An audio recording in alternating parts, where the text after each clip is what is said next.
Amen. Magandang hapon po sa lahat. And it's good to be back in the house of the Lord sapagkat alam po natin, especially for a special time like this, it's always good to be with the Lord's people, to be reminded about what God has done and is continually doing. At naway ito po ay isang magandang paalala sa atin, gamitin ng Panginoon para po sa ating katitibay ng ating pananampalataya. So, let's offer this time to the Lord in prayer. Maraming salamat aming Panginoong Diyos sapagkat kayo po ang tunay na dakila at walang hanggan. At ang aming panalangin ay tunay na maging sentro kayo ng aming pagsamba. Salamat sa inyong pagkilos sa bawat isa sa amin sa araw na ito at sa bawat araw. Sa inyong pangungusap, kaninang umaga sa mga kapatiran. Salamat po sapagkat patuloy. Ngayon ay sinasamahan niyo kami upang dakilahin kayo, Panginoon, sa ganitong gawain. So we pray, be thou exalted and be thou honored. At samahan niyo po kami, Panginoon, sa maikling pag-aaral na ito. At nawa kayo po ang magturo sa amin ng inyong mga salita. And we commit ourselves in the wonderful name of the Lord Jesus Christ. Amen. Sa mga ganitong kapanahunan, alam naman natin, ang Pilipinas daw marahil ang merong pinakamahabang selebrasyon ng Pasko. And so nasa mindset na ng maraming mga tao is to be able to prepare and to celebrate for Christmas. At tama yun, maganda yun, sapagkat totoo namang dumating ang Panginoon at napakahalaga ng kanyang pagdating, kaya mahalagang inaalala natin iyon. Now, pero dahil tayo po ay magdiriwang din ng Lord's Supper for this afternoon, mahalaga din po ang utos sa atin na ito, na alalahanin natin ang dakilang ginawa ng ating Panginoong Jesucristo. And as you would notice from scriptures, hindi lamang isang beses isang taon, kundi as often as we can. Yun po ang pagkakabanggit. Kaya nga po, makikita natin, ang Christmas ay may kaugnayan sa Holy Week. O ang pagdating ng Panginoong Jesucristo ay may kaugnayan sa kanyang sakripisyo. Doon lamang natin mauunawaan ang tunay na diwa ng Pasko kapag naunawaan natin ang dahilan bakit kailangan niyang pumunta dito. And of course, we're familiar probably with Matthew 1:21, which is a familiar verse. Binabanggit po sa atin, "And she shall bring forth a son, and thou shalt call his name Jesus, for he shall save his people from their sins." Sa panahon ng kanyang kapanganakan, iniuugnay na ito sa dahilan ng kanyang pagpunta at iyon ay para tubusin ang kanyang bayan mula sa kanilang mga kasalanan. And so, mahalaga po na maalala natin ito kahit sa mga pagkakataong ito. Ang marahil nagpahalaga sa ganitong aspetong ito ay ang mga matatalinong taong bumisita sa Panginoon, the wise men, or commonly called as the Magi. Bakit po? Sa kanilang paghahanap sa ipinanganak na hari, nagdala sila ng mga treasures, ang pagkakabanggit doon, kayamanan, mahalagang mahalaga. At ito po ay may mga kahulugan. They brought gold, frankincense, and myrrh. Gold would speak of his kingship bilang hari sapagkat ang gold ay ibinibigay sa mga royalties. Frankincense speaks of worship sapagkat ginagamit daw yun kapag sinusunog yung frankincense, nagiging insenso siya, mabangong samyo bilang pagsamba sa Diyos.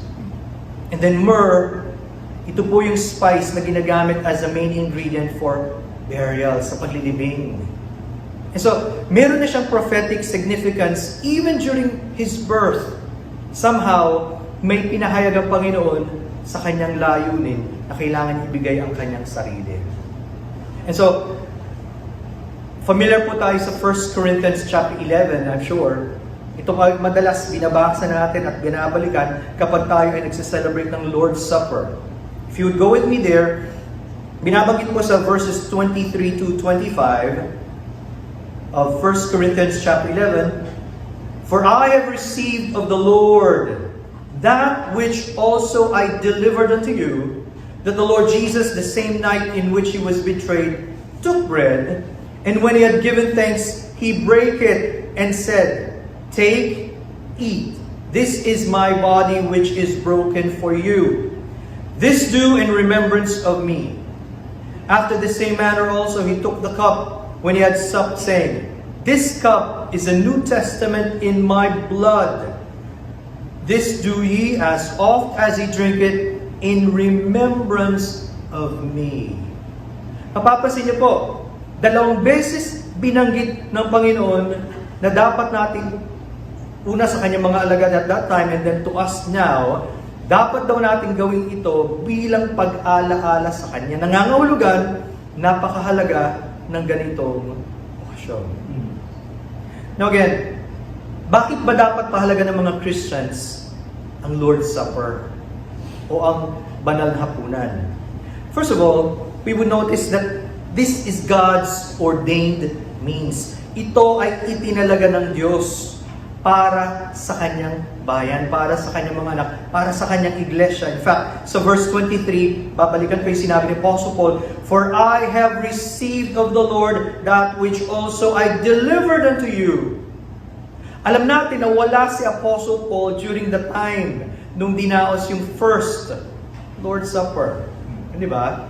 Nung in-institute ng Panginoon ito, wala siya, hindi siya kasama sa 11 apostles. In fact, wala rin si Judas at that time. Pero makikita natin, this was given to him by the Lord Himself. So, it's as authoritative as the other gospel accounts. Pareho rin galing sa Panginoon, kaya pwede natin itong pagtiwalaan. Just like any words in the Bible or in the Scriptures. Now, napakahalaga nito sapagkat binabanggit ito sa 4 na gospel accounts. In fact, sa Matthew 26, Mark 14, and Luke 22, binanggit mismo yung tagpong iyon, yung banal na hapunan. And of course, in our passage in 1 Corinthians 11. Sa Gospel of John, binanggit lang siya ng mabilis, pero nevertheless, andun pa rin. Kaya kung binanggit ito sa lahat ng mga dakong iyon ng kasulatan, nangangahulugan, alam ng Panginoon gaano ito kahalaga. At ganun din dapat para sa atin, even in our times. Pangalawang kahalagahan, bukod sa ito po ay tinalaga ng Diyos, alam ng Diyos kailangan natin ang isang bagay na bilang paalala. We are a very forgetful people. Diba? Hindi natin may tatanggihan. Lalo na po, para sa atin, may mga pagkakataon. Pag ginamit natin yung salitang remember, minsan meron lang tayong biglang naalala, dumaan sa isip natin ng mabilis, yun na yun. Pero pag sinabi sa Bible, remember, meron siyang mas malalim na kahulugan.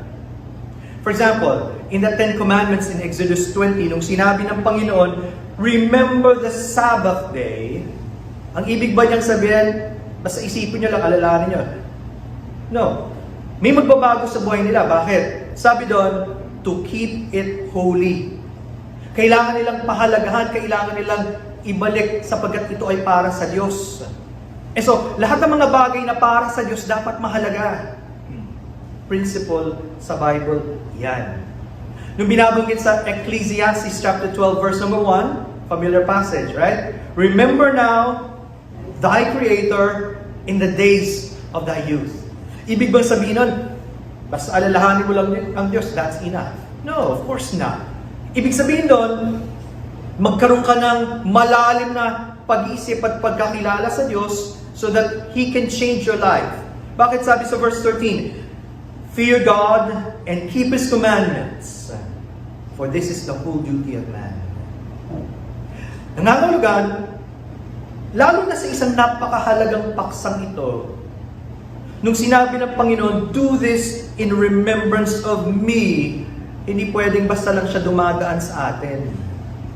Dapat, dumating sa buhay natin, ano ba talaga kahulugan ng ginawa ng Panginoon? Sino ba siya?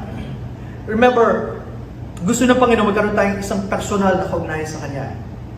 2 Corinthians 5:15 reminds us, and that He died for all, that they which live should not henceforth live unto themselves, but unto Him which died for them and rose again. Amen. May epekto ang ginawa ng Panginoong Jesucristo. Kaya imposible na sabihin ng lahat, namatay siya para sa lahat without exception. Alam naman natin, maraming tao walang pagpapahalaga sa Kanya at sa Kanyang ginawa.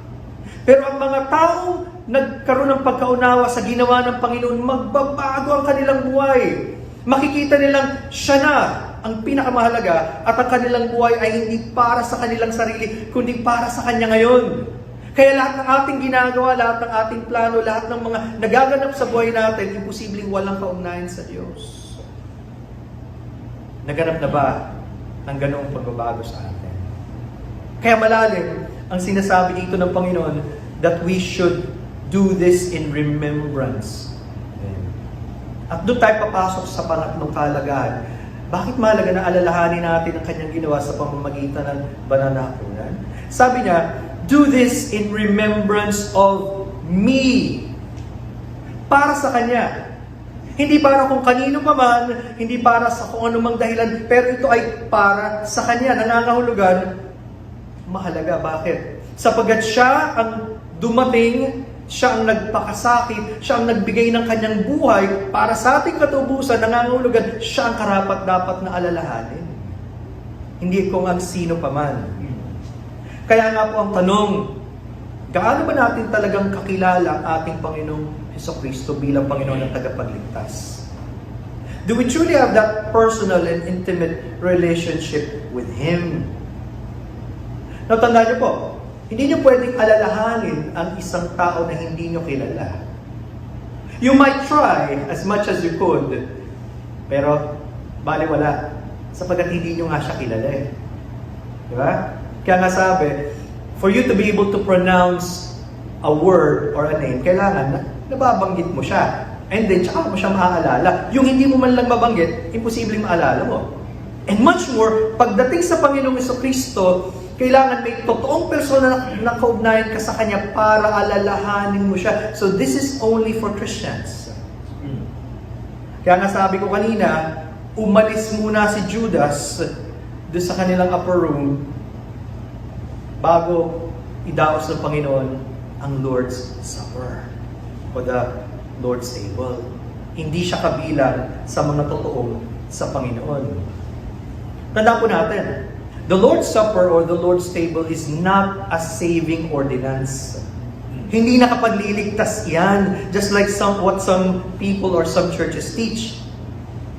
Gaya ng baptism, wala rin siyang nagagawang kaligtasan. Pero ito ay ginagawa ng mga totoong kumilala sa Panginoon bilang pag-alala sa ginawa sa kanila ng Panginoon.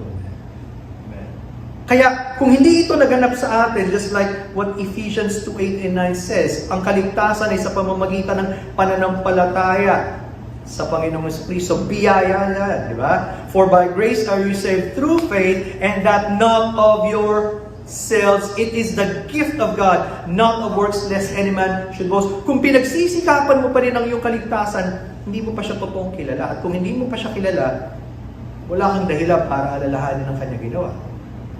Pero sa mga totoong nakaranas ito dahil sa biyaya ng Panginoon, yun ay napakahalaga sa atin. Hindi na po pwedeng maging baliwala siya at ang kanyang ginawa. Nagkakaroon ng panibagong kahulugan ito sa buhay natin. Kaya nga, ikinumpara ng Panginoon, as we would partake later on the bread and the wine, kung gaano kahalaga ito, kailangan daw ganoon din siya sa buhay natin. Remember, John chapter 6, verse number 35. And Jesus said unto them, I am the bread of life. He that cometh to me shall never hunger, and he that believeth on me shall never thirst. The imagery of bread, gaano tayo kadependent dito. Kung hindi tayo kakain, hindi tayo mabubuhay. Much more pagdating sa Panginoong Jesucristo. And then in verses 53 to 57, then Jesus said unto them, Verily, verily, I say to you, except ye eat the flesh of the Son of Man and drink His blood, ye have no life in you. Whoso eateth my flesh and drinketh my blood hath eternal life, and I will raise him up at the last day. For my flesh is meat indeed, and my blood is drink indeed. He that eateth my flesh and drinketh my blood dwelleth in me, and I in him. Hindi mo kailangan gawing literal na parang cannibal, na may No, ang ibig sabihin, maging siya ay bahagi ng buhay mo at ikaw ay sa Kanya. At kapag nangyari yun, you will never be the same again. Sabi niya in 57, As the living Father hath sent me, and I live by the Father, so he that eateth me, even he shall live by me. Yan ba ang larawan ng buhay natin, mga kapatid? Simula nung panahon na ang Panginoong Jesucristo ng ating Panginoon at tagapagligtas, at hindi na tayo nagmamayari ng ating buhay, talaga bang siya na ang sentro ng lahat sa atin? Talaga bang ganun na tayo sa Kanya umaasa para sa lahat ng bagay? At ganun ba tayo patuloy nagpapasalamat sa Kanya? You know, this is a very, very important time to be reminded. At sana lalong bigyan tayo ng Panginoon ng maraming dahilan para siya'y sambahin, para siya'y papurihan, para siya'y paglingkuran. Sapagkat dakila ang ating Panginoon. Hindi man natin kayang tumbasan ang Kanyang ginawa. Pero sigurado magbabago ang buhay natin. At gugustuhin natin ngayong mabuhay para sa Kanya, lalo na kung palagi nating malalaman at maiisip ang kadakilaan ng Kanyang pag-ibig para sa atin. Naging katumbas ang Kanyang buhay. And so now He lives in us. I am crucified with Christ. Nevertheless, I live, yet not I, but Christ liveth in me. And the life which I now live in the flesh, I live by the faith of the Son of God, who loved me and gave Himself for me. Sana po, yun ang larawan ng buhay ng bawat isa sa ating mga tunay na nasa Panginoon. At kung hindi mo kilala ang tagapagligtas, yun ang dahilan kaya siya dumating. Para magkaroon ka ng buhay na walang ganun. Para maging kabahagi ka rin ng mga taong Kanyang tinubos. Sana po, maging mahalagang pagkakataon ito para sa atin bilang pag-alala sa Kanyang ginawa. Let us pray. Salamat, Lord, sapagkat sa lahat ng ito, kayo ang karapat-dapat bigyan ng papuri at parangal, sapagkat kailanman ay hindi mawawalang kabuluhan ang inyong ginawa para sa amin, kung paano ang mga laksa-laksa, mga tinubos ay nagpupuri sa kalangitan para sa inyong sakripisyo, para sa inyong dugo na ibinigay para sa aming katubusan. Nawa ang aming buhay habang nandito pa kami sa mundong ito ay magpuno ng papuri, ng pasasalamat, at naway naisin namin, Panginoon, na kayo pang malugod sa lahat ng aming gagawin, at nawa ito po ay maging mabango sa iyo para sa inyo. Pagpalaan niyo rin po ang aming panahon ng pag-alala sa inyong ginawa through the ordinance of the Lord's Supper. We thank you and praise you for everyone in Lord Jesus' name.